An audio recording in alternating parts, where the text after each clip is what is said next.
2, 1, go. Something is happening in China, something that the world has never seen before. And if you think I'm being melodramatic or trying to get your attention at the beginning of this podcast segment, you'll be happy to know that I am quoting someone. Kai Strittmatter, German author. He says this: "The China we once knew no longer exists. The China that was with us for 40 years, the China of reform and opening up, is making way for something new. It's time for us to start paying attention. Something is happening in China that the world has never seen before. A new country and a new regime are being born." This is Retraice segment number 49 for November 13th, 2022. It's a Sunday night, 11 p.m., 8 p.m. Eastern, 12 noon in Beijing, 4 a.m. in, I don't know, have they done the changeover yet in Australia? No, not yet. 3 p.m. in Sydney. A new country, a new regime. What are we talking about?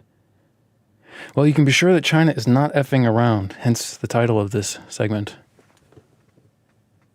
Let's recap, just briefly, so that we can talk about China now. Xi's country.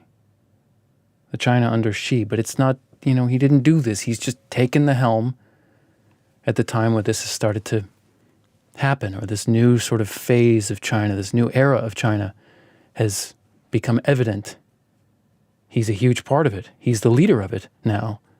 But I think it would be happening in some form, no matter who was at the helm. We're going to talk about the best of it, the worst of it, and the prospect for war between the United States and China, and really the world and China, or the world and itself, because Russia's going to be with China. Who else is going to be with China? Philippines, maybe? All right. Retraice is about what's going on out there, by the way, in case you don't know. That's what we're about here. What's a model of China? Well, we've talked about this already. This is how you should think about China. It's the most people with the most history, mostly doing well, except lately, and that's like 1800s to 1900s, and now making a comeback, let's say late 80s, 90s, 2010s, and now 20 teens and 20s. It's 1.4 billion people striving, intense competition in business, love, and life. Government by a single party, Chinese Communist Party. They've risen in a U.S. world, and they are speaking Chinese the whole time. Different language from you and me. Hopefully you're bilingual, but probably not. Statistically, you're not. That's a model of China. What's our hypothesis about China? The U.S. is no longer the only superpower. War is likely. H4. Go back to Re49. Read all about it. That's our hypothesis. That's why we're thinking about China. Although you could look at literally any of the hypotheses, any of the 12, and there should be more, and we will eventually get to more. And you will see how China, because it is so important, is relevant to all of them, as we've said. What did we talk about on the last segment? We talked about China from the Opium Wars to basically to Xi, roughly the 1820s, 30s to 2012. Drugs, Mao, and money. It's all about getting the better life. Drugs were a thing, but really it became the focus, the clear difference between China and the West. The difference maker was technology. And then after they tried collectivized development under Mao, they switched to a more compromise, or let's say capitalist market-oriented development under reformers of various names. Until Xi. Now, since 2012, when Xi took power, something's happening in China, according to Strittmatter. He wrote, "We have been harmonized. Life in China's surveillance state." Probably the best. That, and I think Ross Anderson was the one who wrote the piece in The Atlantic. I think Ross Anderson, "When China Sees All." Read Ross Anderson first, and it's like an autumn. So you can, multitask. And Strittmatter's book is inaudible. Make time. You're listening to me. I'm glad you're listening to me. You will not regret listening to those two things I just mentioned, Anderson and Strittmatter. The best, the worst, and war. That's what we're going to talk about in today's China. Let's start with the best. The thing that strikes me about China, and I've been there many times by watching YouTube videos of people walking around holding cameras. My many visits to mainly Shanghai and Beijing via YouTube videos from people walking around with cameras. My many visits via these cameras and YouTube, I've been struck by just how impressive it is. Look what their cities look like. Somebody said to someone, oh no, who said it to whom? Oh, I'm not going to be able to cite this, but a regular visitor to China was speaking with his friend, a Chinese, who was asking for advice on where to visit in the United States. And the first person said to the Chinese person, well, you should visit New York. And the Chinese person said, every time I go to New York, it's the same. Why would I want to go to New York? It's always the same. That tells you the difference between cities in China, the tier 1 cities in China, Shanghai, Beijing. I guess you count Hong Kong as they were not part of the mainland, but now they are. And there are a couple others, Guangzhou, I think, or is that a province? I forget. They are they're just stunning in their scale, in their beauty, in their boldness, in their cityness. And you'll hear a lot about, like if you go on YouTube and you search for China, you'll see a lot of stuff about buildings falling over and tofu drag product. That stuff doesn't happen in the tier 1 cities, okay? They know how to do engineering. It's just that the further you get out from the hustle and the bustle, the more people are cutting corners and under pressure to make something out of nothing and end up making worse than something out of nothing. They make negative something out of nothing. And a building falls over or a bridge falls down. Or a hole emerges in the middle of a road. But that's not the tier 1 cities, man. These places are amazing. So I've seen via YouTube videos.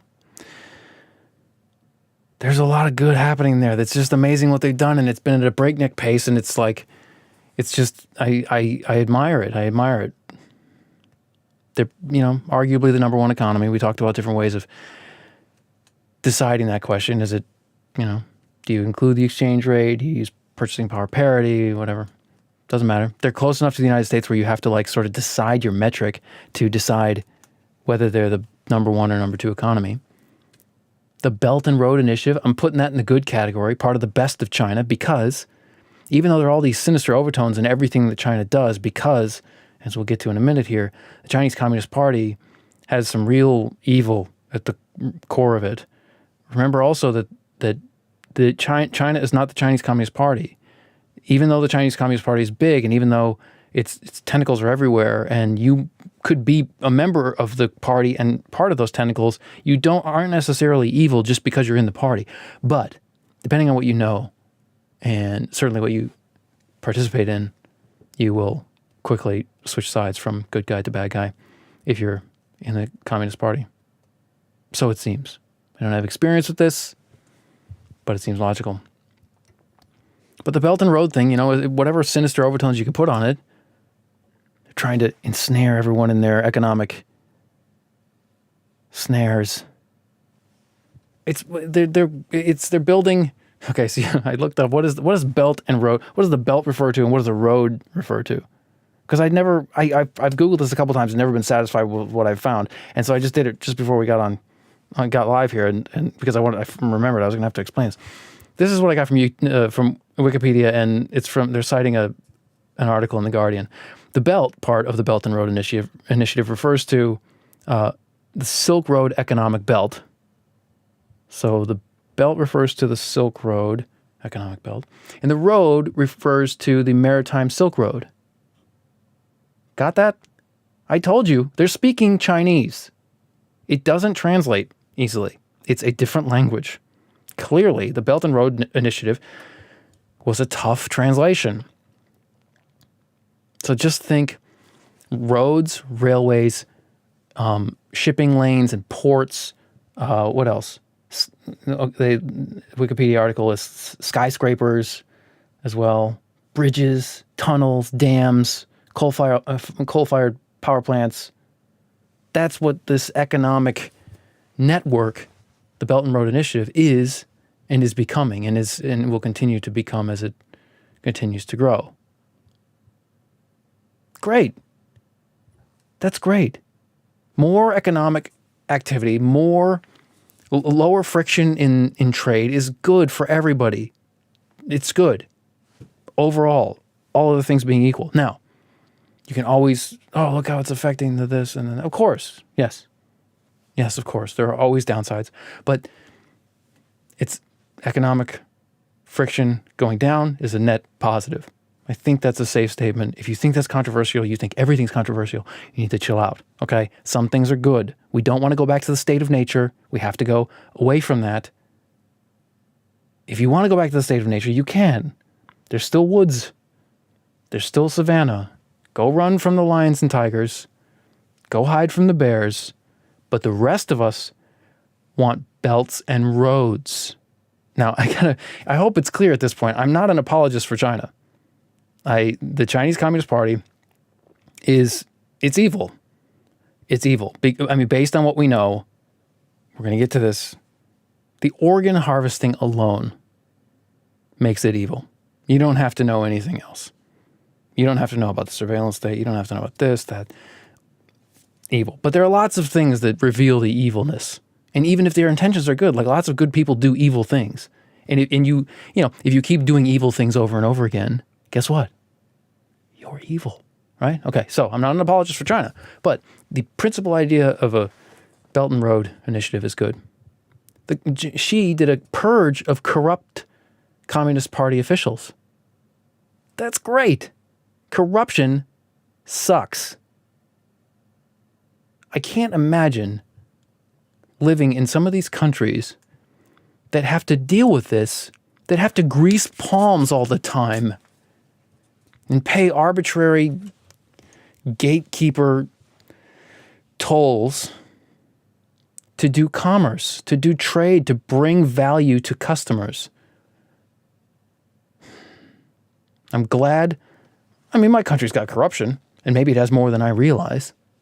But I know a lot of stuff, and I feel like I have a good sense of like how much corruption there is. And I've dealt a lot on the business side as a small business owner. I can see there are lots of opportunities to fleece me and screw me, and they don't. There's just too much paperwork, and that's sort of like a byproduct of living in a complicated society. It's not corruption.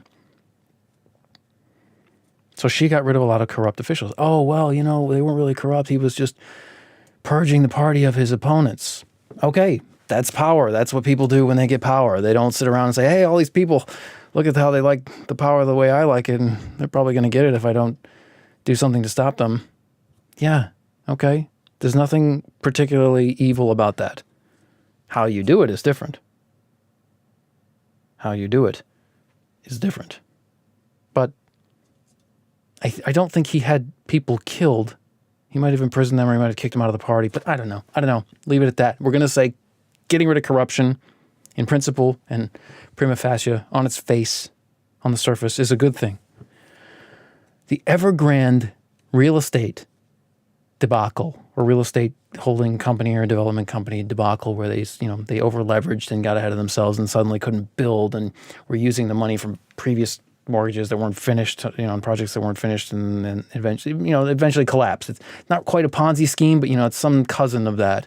Is good. You didn't know I was going to say that. It's great. It's excellent. Sort of. It's like people taking risks.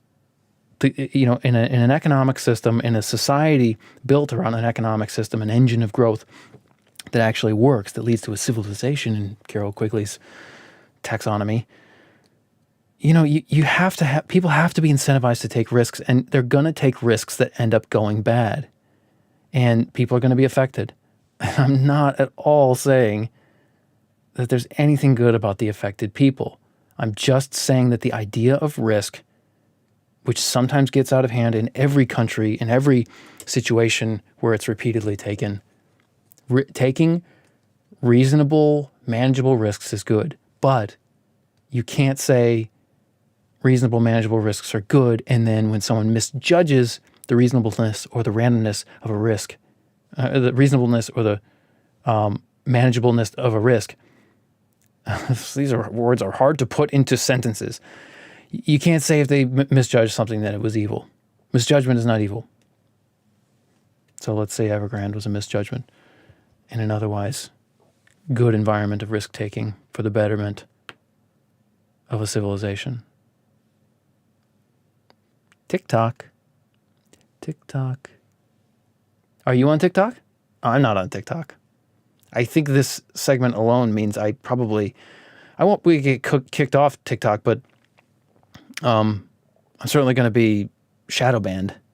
You can't say the Chinese Communist Party is evil. They own TikTok. They don't own it, but they own everything. It's like there are no companies in China that are protected from interference by the Communist Party. They are required by law in China to be responsive to all requests for information. And even if they weren't, the spying, I mean, it's just but they are. And TikTok is one of them. ByteDance is the parent company. TikTok is one of them. So if you're using TikTok, you just have to understand, just like if you're using Facebook or Google, there's a whole history of this stuff happening in the United States, but a lot of that history takes place before the advent of serious AI, serious, large-scale, deep neural network sort of stuff, whereas TikTok is like smack dab in the middle of it. But anyway, I'm not saying it's the same. Okay, the U.S. government is way million times better than the Chinese Communist Party, but they're, in the U.S. it's in the form of the NSA mostly, is what we know from the outside. I'm not an insider. I can't tell you about this stuff from the inside. But the general consensus is, especially after the Snowden documents, that the NSA can get to anything in our country and anywhere else. CIA is not supposed to do things domestically, but how would you know, right? Chinese Communist Party is exactly the same with their companies, and they've undoubtedly infiltrated all of our companies to some degree, but they don't have to infiltrate ByteDance. ByteDance is chartered, and I don't know if they use that word. I don't know exactly what it takes to form a corporation in China, but it's going to be something analogous to what it is in the West, where you have to apply to the state to get a charter. You have to have permission from the state. In the United States, it's one of the 50 states if you're a corporation, and in China, it's probably the Communist Party or there's this whole complicated constellation of entities that forms the Communist Party and the government, and how they're yin and yang and all that stuff. But anyway, they don't need to infiltrate you. They just send you a notice that you need to provide this sort of access. And you have to. You have to if you're in Hong Kong, certainly anywhere in the mainland. So ByteDance, which owns TikTok, is part of that. Their servers are in the United States. So what? You can log into servers remotely. It doesn't matter.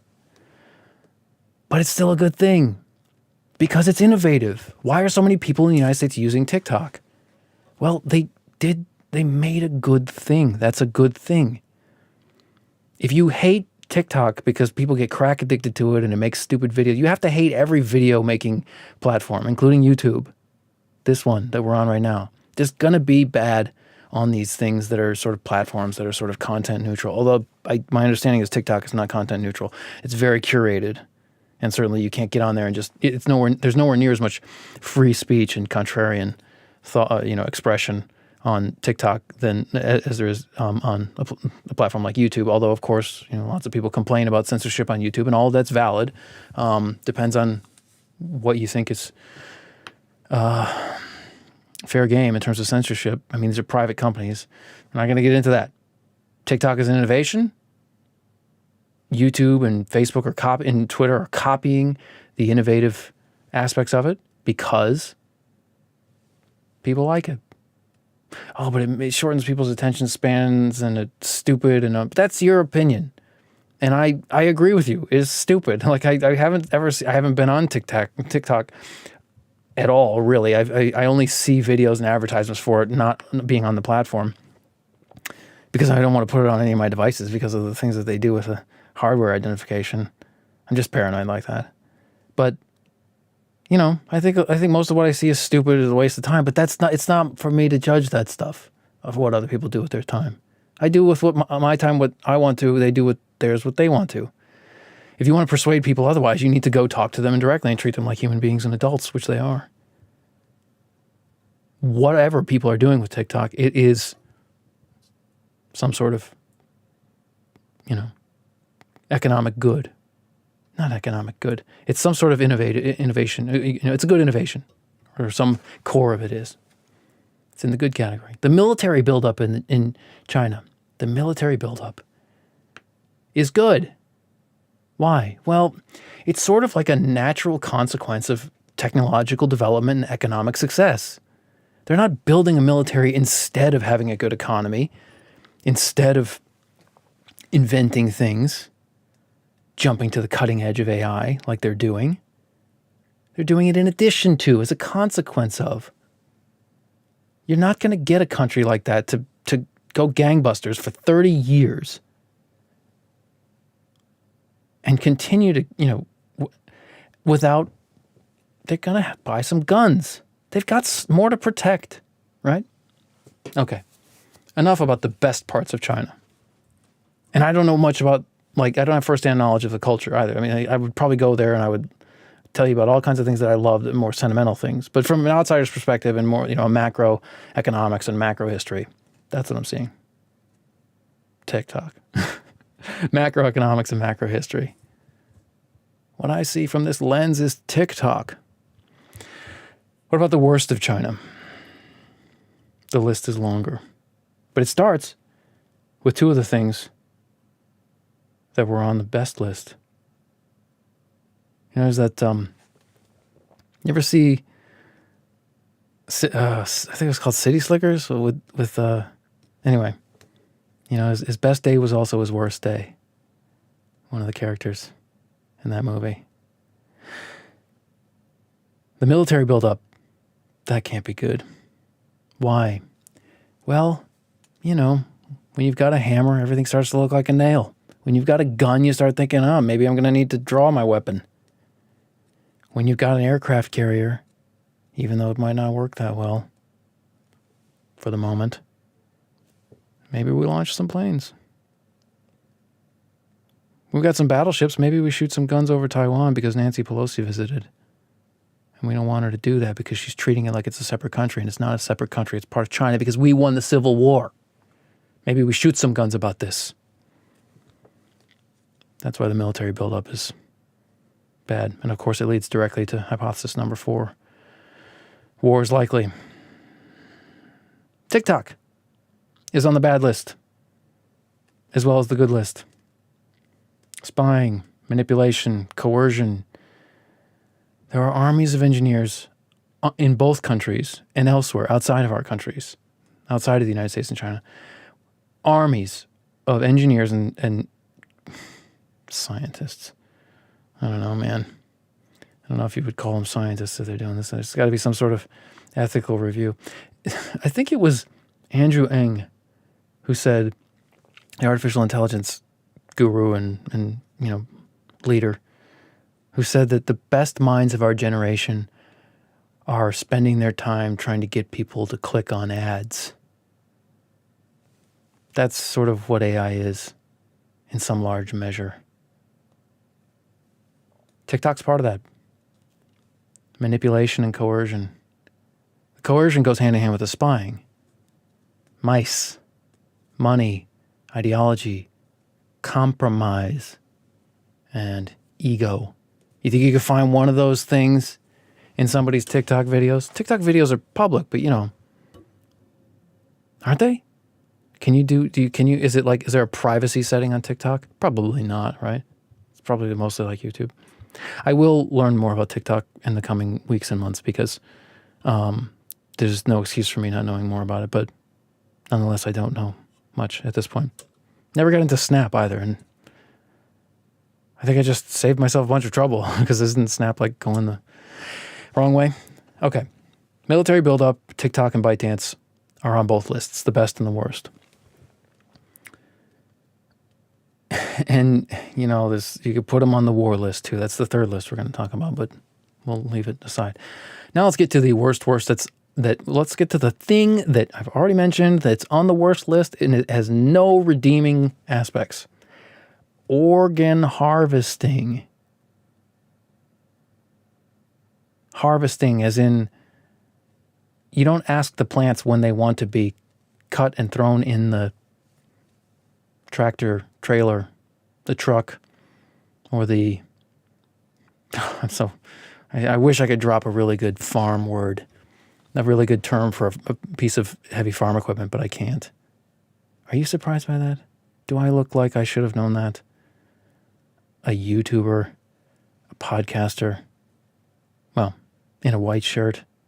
You can't wear this shirt on a farm. I mean, why would you? You can barely wear it podcasting. It's very easy to get a white shirt dirty. You can't drink any coffee. At least you can't do it carelessly, as I prefer to do. Organ harvesting? Are you kidding me? Killing people for their organs? Game, set, match. Why are we talking about this? Why does anyone have diplomatic relations with China? This is not speculative anymore. For years it was. For years, there were only a few people who were onto it. And it seems to have started with the Falun Gong, which started long before Xi. Might have even started in the 90s. I think that was under Jiang Zemin. The Falun Gong persecution. But now you can see the U.S. House Human Rights Commission, the UN Office of the High Commissioner for Human Rights, they write reports on this stuff. Thanks, but hello? Are we that impotent as a global civilization? Or global interconnected set of different civilizations? They can be killing people to take their organs and give them to the highest bidder. And we're like hand-wringing about it? Well, sort of, yeah. I mean, look at Ukraine. The whole world is basically, not the whole world, not China, not a couple of other countries, but our part, the part of the world that we like, totally against Ukraine. But what can you do about it? What can you do when a country has that much power? Russia doesn't have that much economic power. I've heard that their economy is like smaller than New Jersey, or it's about the size of New Jersey. But they got nukes. More nukes than anybody. China doesn't have a ton of nukes, but they have a U.S.-sized economy. There are a lot of people who aren't going to get their income for the month or the rest of the year, or until they totally reorganize their lives, if we suddenly refuse to deal economically with China. And by the way, a lot of, well, it's going to be one of the most noticeable and early impacts of a war with China if a hot war breaks out. A cyber war is already going on. Like this, I wasn't planning on talking about this, but it's well known that the war on the wire, so to speak, has been going on. Attribution is a little bit more difficult. You can never tell who's hacking you. If they're a competent hacker, if they're an advanced persistent threat, an APT, it's impossible to be sure of who it is because it's just the nature of bits and bytes and networks. You're not dealing with photons. You're not dealing with objects that are independently triangulatable via different sensory devices. You're just getting bits and bytes. But if it turns into a hot war, the economies are going to suffer on both sides. In fact, that was the point that the guy in the FT was making that we talked about a couple of segments ago. Tensions are ratcheting up, but it's the consumers that demand that we continue to cooperate and that we should watch Apple. If Apple starts to show signs, then maybe things are shifting from the, economics winning the day to the political hot tempers or nationalist fevers. Those are not the right ways of describing it. But you know what I mean. Things are shifting the other way. People are caring less about doing business and getting iPhones and importing and exporting oil and more about the bad guys, the enemy. Organ harvesting. Are you kidding me?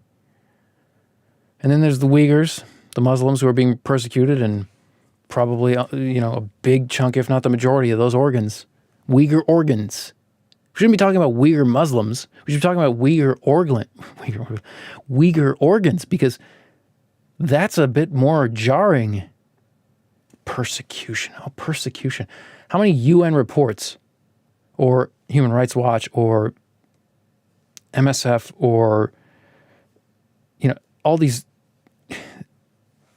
neutral aid agencies and neutral arbiters and bodies and people who watch this stuff, how many times do you think they use the word persecution on their websites, or in a day in conversation with the outside world, with the media, and with anyone who will listen? Persecution. It's overused.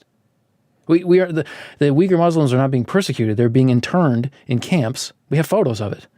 Not a lot of photos, because China controls China, or the CCP controls China. So it's hard to get in and hard to get out if you're there to take photos of what they don't want you to see. But some have gotten out. Uyghur organs is what I said.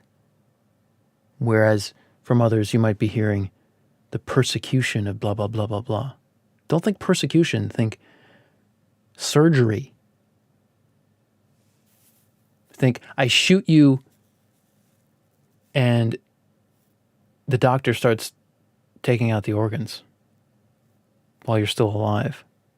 I'm sorry, I don't mean to, I should have given you a warning about this, but that's the reality of organ harvesting, and the Uyghurs, and the Falun Gong, and political prisoners. I mean, what happened to the people in Hong Kong who got extradited to the mainland after the protests? Does anybody have their organs? Do any wealthy people walk around right now with the organs of Hong Kong protesters? Well, if they're doing it, why not? Why isn't that just as, the only thing is statistics that it's less likely, because you got way more of one group than the other. But come on, man. And then there's Kai Strittmatter and Ross Anderson I talked about at the top, the surveillance state.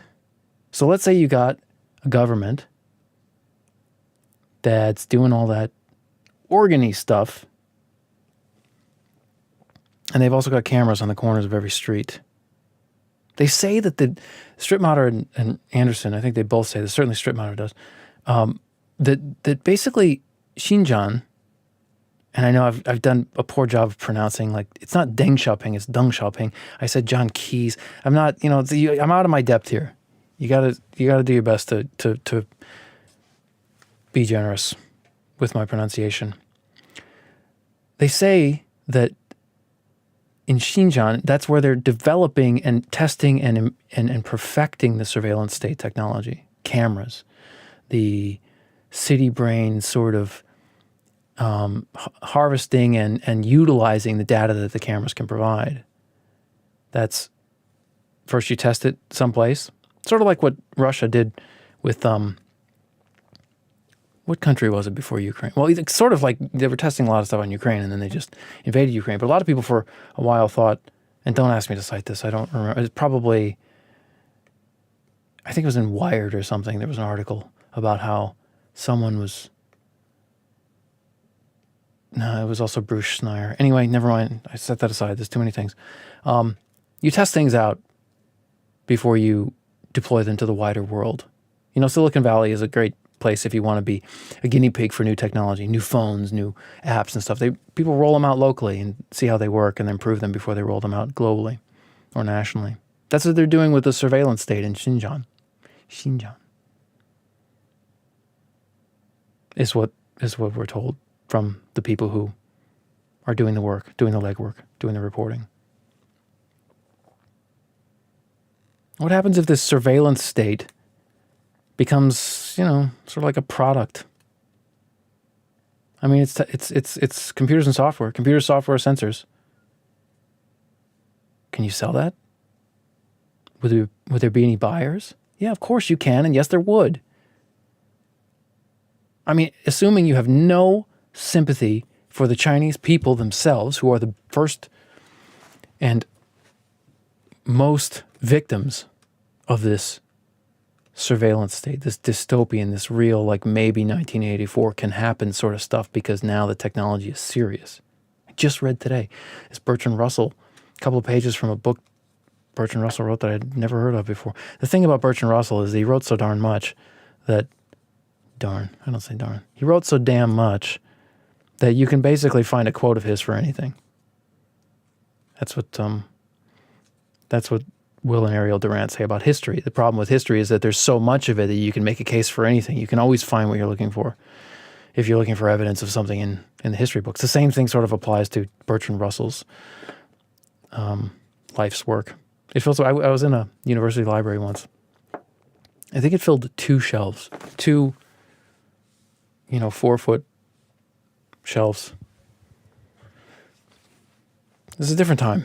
Let's say let's not assume that someone could do that these days. How did I get onto that? Bertrand. Oh yeah. He was talking about the scientific, the effect of science on society. I'll talk about that later. That's going to be an interesting thing. I haven't developed that. I only just discovered that today. What happens if you can't get out from under a surveillance state? You think all the people will eventually rise up. Why? Why do you believe that? You could have said that about China in 2014. The people will rise up. They won't stand for this. Okay. Well, between 2014 and 2015, they didn't. But they will. Okay. Between 2015 and 2016, they didn't. Okay. Between 2016 and now, they didn't. They didn't, or they can't. It is possible. Just like it is possible to lose a battle for your life, for your own individual life, if you are against a large animal or an armed person, when you are not armed or not prepared, you can lose the battle as an individual or as a group against a surveillance state, against a totalitarian state. Lots of people did during World War II.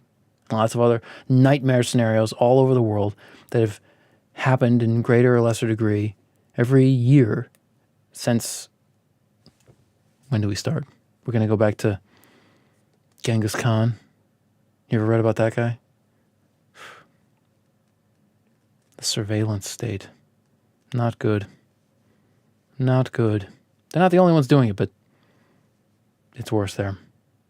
And it's exportable. Other bad things, COVID and the zero COVID lockdowns. We don't really know whether COVID was an accident of wet market form or, biohazard level 4 sort of thing. Gosh, this video is going to get demonetized. That's okay. None of my videos are monetized. It's fine. I know I've heard that, if you say certain things, Google's like, you can't say that. Fair enough. It's their platform, whatever. But we don't really know.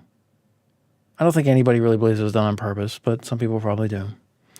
But the reason that COVID's in the bad category, other than obviously it's bad, is because the cover-up, the stonewalling, the opacity. I mean, imagine, this terrible thing that's happening that should be contained and from which we should all be protected globally. Chinese Communist Party did exactly the opposite. Now, you might say, it was the local CCP. It wasn't the central government. Okay, fine, whatever. CCP is CCP. And they had an incentive, multiple incentives to do it the way that they did. Problem's got to be fixed. You can't let a pandemic, you can't let a dangerous, communicable, airborne disease spread throughout the globe because your government bureaucratic incentives are misaligned. And I don't want to dig up the sources and stuff, but people were predicting this stuff. Like they were saying when people used to predict, you could find, predictions of a pandemic, like where would it start and what would it be like? And it's like some people, I think a couple of people hit the nail on the head. It's like, it's going to be a coronavirus and it's going to be in some wet market in China before it happened. Would have been nice if they had a more open and accountable government and society so that we all didn't have to get COVID. Hong Kong. These people were protesting for democracy, and the Chinese Communist Party stayed well behind the scenes throughout the whole thing, but they were in control of Legco and Carrie Lam and ultimately the national security law that sort of snuffed out that budding revolution. And I'm sorry, but you got to pick sides in this life, and I'm pro Hong Kong, 100%. I don't even know how you could. I mean, some people do see it the other way, stability, and they want to be part of China, but more people want it out. If that many people were on the streets, you know that there were a lot of scared people who supported them, but weren't even on the streets. I mean, it seems like no contest. So the snuffing out of Hong Kong and Taiwan, Pelosi's visit, the military exercises that were undoubtedly planned long before that because the scale of them was so large. That's not good. Taiwan's a separate country. I don't care what you say. I mean, I do care what you say, but I'm like, I get why the Chinese Communist Party and Chinese nationalists, they think that Taiwan is part of China. Like China, they won the Civil War, but the losers went and grabbed an island. Taiwan used to be like under Japan's control, and it's all this. There's a lot of history in East Asia and Southeast Asia, but it's not. Nobody thinks that there was no treaty signed. For a long time, the nationalists were recognized by the UN, and then it switched in the 70s. Sort of realpolitik sort of thing. But consolation prize. You get the mainland, communists, and you can come take Taiwan if you can take it. That was sort of the deal. Not really a deal, but that's the reality of the situation. But now the Chinese Communist Party sees it as, well, yeah, we'll take it. Just give us a few more years. We're going to prepare. Make sure we get it. No. Taiwan's a separate country. And hopefully it'll stay that way. And hopefully the international community will start treating it like that. But then we come to category 3, war. World's a complicated place, man. War with Russia over Ukraine. War with China over Taiwan. Nobody wants that. The world is a complicated, difficult, agonizing place.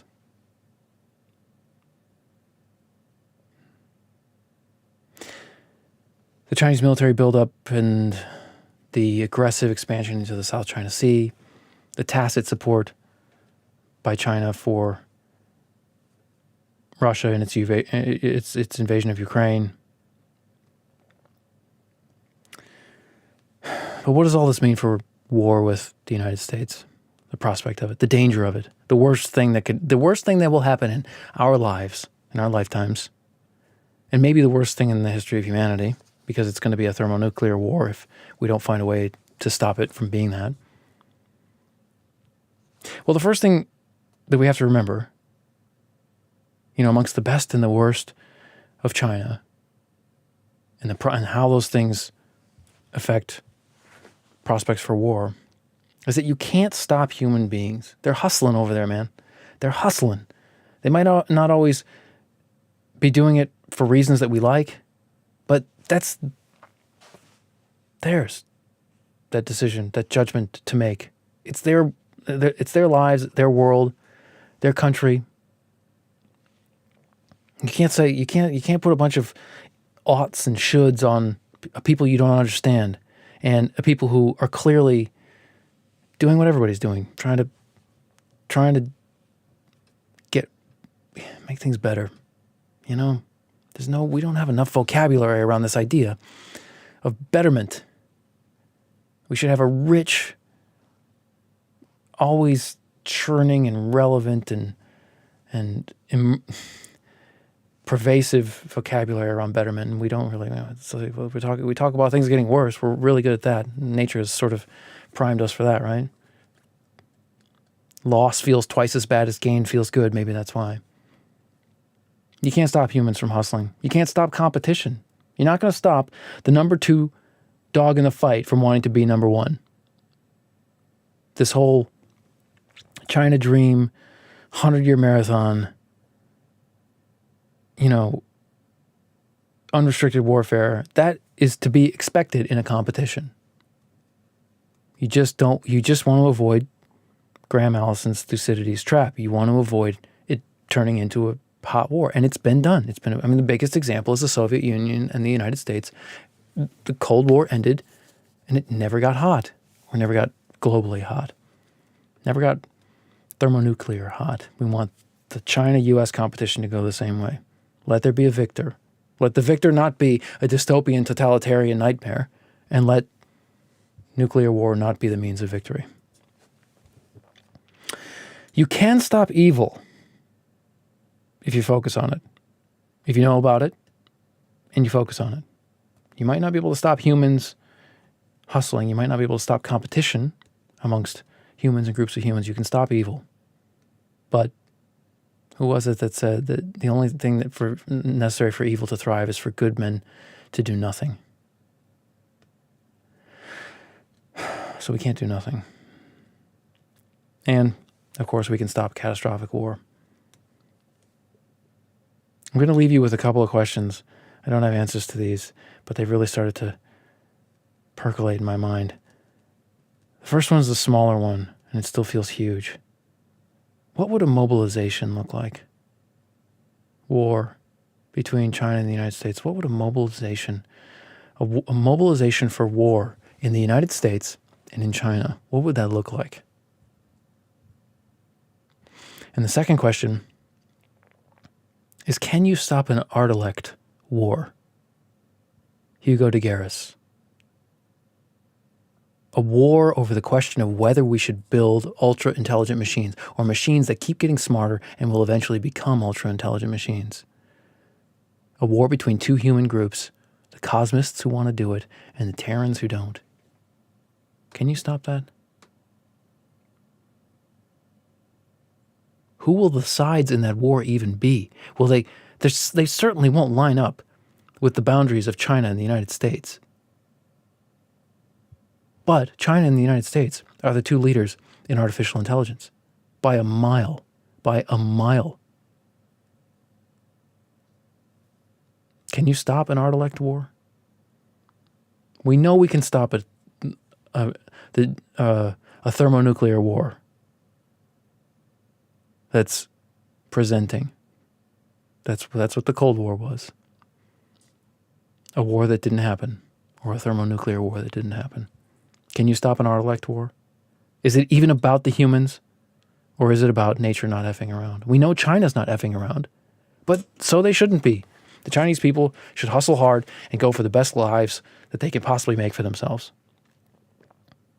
Moral constraints on that? Yeah, please. Hopefully, of course. But it's not for one people to moralize to another, because the people doing the moralizing always have skeletons, always have a log in their eye when they see the splinter in yours, right? Biblical reference. I don't have a lot of those, but that's a biblical reference, right? I don't know. Can you stop an art-elect war? Is it even up to the humans, or is it nature not effing around? There's more to say about these 2 questions: mobilization and an art-elect war. All references will be in the PDF notes. Retraice.com, Retraice.com. This has been segment number 49. Next segment's tomorrow, same time, 11 p.m. Eastern, 8 p.m. Pacific, and all the other times. China, 12 noon. Australia, 3 p.m. Britain, 4 a.m. The pub will be crowded. Signing off.